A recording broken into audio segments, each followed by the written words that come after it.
अपने सारी तफसीलात लिखवाइए। अगर नहीं लिखाएंगे तो आगे चल के मुसीबत उठाएंगे, क्योंकि अल्लाह ताला भी गाफिल की मदद नहीं करता। हमें इस गफलत से बाहर आना है और इस सर्वे में पूरी तरीके से हुकूमत का ताउन करना ज़रूरी है। अस्सलाम वालेकुम। तेलंगाना हुकूमत की जानिब से 6 नवंबर से कास्ट सेंसस किया जा रहा है, यानी ज़ात पात का सर्वे किया जाएगा। ये सर्वे सारे तेलंगाना में होगा और तेलंगाना की सारी आवाम को चाहिए कि हुकूमत का इसमें भरपूर ताउन करे। ख़ासकर मैं मुसलमानों से कहना चाहूँगा कि हम डॉक्यूमेंट वर्क में बहुत कमज़ोर होते हैं, लिहाजा हमें चाहिए कि इस सर्वे में हम हुकूमत को पूरी तरीके से ताउन करते हुए हमारी सारी तफसीलात इस सर्वे में एंट्री करवाइए। क्योंकि पर्सनली राहुल गांधी जी के कहने पर सीएम रेवंत रेड्डी साहब ये सर्वे करवा रहे हैं, क्योंकि राहुल गांधी जी का कहना है कि जिसकी जितनी भागीदारी उसकी उतनी हिस्सेदारी, यानी हो सकता है कि आने वाले दिनों में राहुल गांधी जी जिस कम्युनिटी जिस कास्ट का जितना पॉपुलेशन परसेंटेज है उनको उस परसेंटेज के हिसाब से गवर्नमेंट जॉब्स में, गवर्नमेंट स्कीम्स में, एजुकेशन में, पॉलिटिक्स में, हर महाज पे हो सकता है कि रिजर्वेशन दे। इसीलिए हमें चाहिए कि हम हमारी सारी तफसीलात इस सर्वे ऑफिसर के पास ज़रूर एंट्री करवाइए। जो सर्वे ऑफिसर आपके घर आएगा, आप उसको गेट में ठहरा के या दरवाजे के बाहर ठहरा करके अपने डिटेल्स एंट्री मत करवाइए। उसको घर में अंदर बुला के बिठा के इत्मीनान के साथ उसको सारी तफसीलात दीजिए, क्योंकि एक सर्वे ऑफिसर को 150 से 175 घरों की जिम्मेदारी दी गई और ये सर्वे 30 नवंबर तक चलेगा। और इस लिहाज से एक ऑफिसर एक दिन में 8 से 10 घरों का सर्वे करेगा। इसलिए उसको हर ऑफिसर हर घर पे आधे घंटे से 1 घंटे तक का वो वक्त दे सकता है। लिहाजा एक घर का जिम्मेदार आदमी सारे फाइल्स लेके उस ऑफिसर के साथ आधा 1 घंटा बैठ के सारी तफसीलात एंट्री करवाइए, क्योंकि आज ही आपको चाहिए कि आप अपने खुद की और अपने माँ बाप की, अपने बीवी बच्चों की, भाइयों बहनों की, सारे घर के लोगों की, अपने सारे फैमिली के लोगों के एक फ़ाइल बनवा लीजिए, जिसमें वोटर ID कार्ड, आधार कार्ड, पैन कार्ड, अपने एजुकेशन सर्टिफिकेट, प्रॉपर्टी पेपर्स, ये सारे डिटेल्स की एक फ़ाइल बनवा के रखिए और ऑफिसर के सामने उस फाइल में से एक एक चीज़ तफसील उसमें एंट्री करवाइए। एंट्री करवाते टाइम इस बात का ज़रूर ख्याल रखें कि आप जब रिलीजियस में मुस्लिम लिखवाएंगे तो कॉलम नंबर 7 में इस बात का ज़रूर ख्याल रखें कि कास्ट कॉलम नंबर 7 में BCE लिखवाइए, E फॉर एलिफेंट।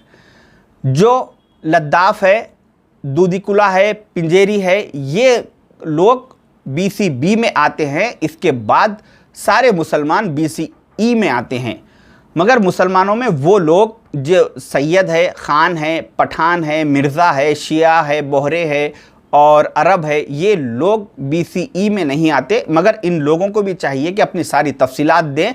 इनको छोड़ के सारे मुसलमान BCE कैटेगरी में आते हैं। आप घर में एप्लीकेशन फॉर्म ऑफिसर फिल करते टाइम कॉलम नंबर 7 देखें कि वो BCE लिखा है या नहीं। इसके साथ आपको अपने तफसीलात में अपना नाम, अपना place of birth, date of birth, अपना एम्प्लॉयमेंट, आप एम्प्लॉय है या बिजनेस है, आपके पास कितने गाड़ियां हैं, आपके पास प्रॉपर्टीज़ है, बग़ैर किसी हिचकिचाहट के ये सारे तफसीलात उस ऑफिसर को लिखवाइए। और इसके साथ एक अहम चीज़ ये है कि हमारे घरों में अक्सर कोई ना कोई एक दो लोग गल्फ़ कंट्रीज़ में या वेस्टर्न कंट्रीज़ में होते हैं, तो ऐसे लोगों के भी वहाँ से डिटेल्स मंगवाइए और उनके पासपोर्ट कॉपी, उनके भी डिटेल्स मंगवा के ऑफिसर के पास ये भी एंट्री करवाना ज़रूरी है। बाज़ जगह ये होता है कि सारी की सारी फैमिली यानी शौहर, बीवी, बच्चे सब गल्फ़ में या वेस्टर्न कंट्रीज़ में रहते हैं, तो उन लोगों को कभी ना कभी वापस आना है। इसलिए उनको वो वैसे NRIs को चाहिए कि यहाँ पे तेलंगाना में अपने किसी ख़ानदान के ज़िम्मेदार आदमी को कांटेक्ट करें और अपने सारे डॉक्यूमेंट्स उनको व्हाट्सएप के ज़रिए भिजाइए और उनको कहिए कि जो ऑफिसर घर पे सर्वे के लिए आएगा उसके पास हमारी पूरी फैमिली की भी डिटेल्स लिखवाने के लिए बोलिए। अगर इस काम में हम लापरवाही बरतेंगे तो आने वाले दिनों में हम इसका नुकसान उठाएंगे। ये बहुत ज़रूरी है कि इस सर्वे में हमें पूरी तरीके से हुकूमत का ताउन करना लाजिम है, क्योंकि आप देखते हैं कि हर 4 दिन में कभी एनआरसी, कभी सीएए, कभी कुछ हालात बनते जा रहे हैं और आने वाले दिनों में हो सकता है कि हालात और ज़्यादा ख़राब हो। वो सब अपनी जगह है, मगर आज हमें चाहिए कि राहुल गांधी जी के इस इक़दाम के साथ हम उनका पूरी तरीके से ताउन करें और पूरी तफसीलात दें, क्योंकि हो सकता है कि आने वाले दिनों में हिंदुस्तान के मुस्तक़बिल में इस सर्वे की बुनियाद पर फ़ैसले किए जाएंगे। इसमें हमारे तफसीलात होना, हमारे सारे ख़ानदान का, फैमिली का, बीवी बच्चों की डिटेल्स होना लाजिम और ज़रूरी है।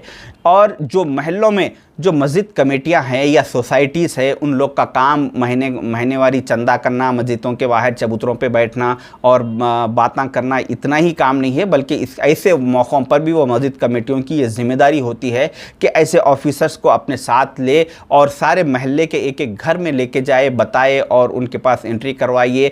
जो भी ज़ाती घर है, किराए का घर है, जितने भी लोग हैं, एक घर में अगर 4 फैमिलीज़ किराए से रह रहे हैं तो वो 4 फैमिलीज़ को भी चाहिए कि चारों के चारों अपने इसी घर के एड्रेस के हिसाब से अपने सारी तफसीलात लिखवाइए। अगर नहीं लिखाएंगे तो आगे चल के मुसीबत उठाएंगे, क्योंकि अल्लाह ताला भी गाफिल की मदद नहीं करता। हमें इस गफलत से बाहर आना है और इस सर्वे में पूरी तरीके से हुकूमत का ताउन करना ज़रूरी है। शुक्रिया, अल्लाह हाफिज़।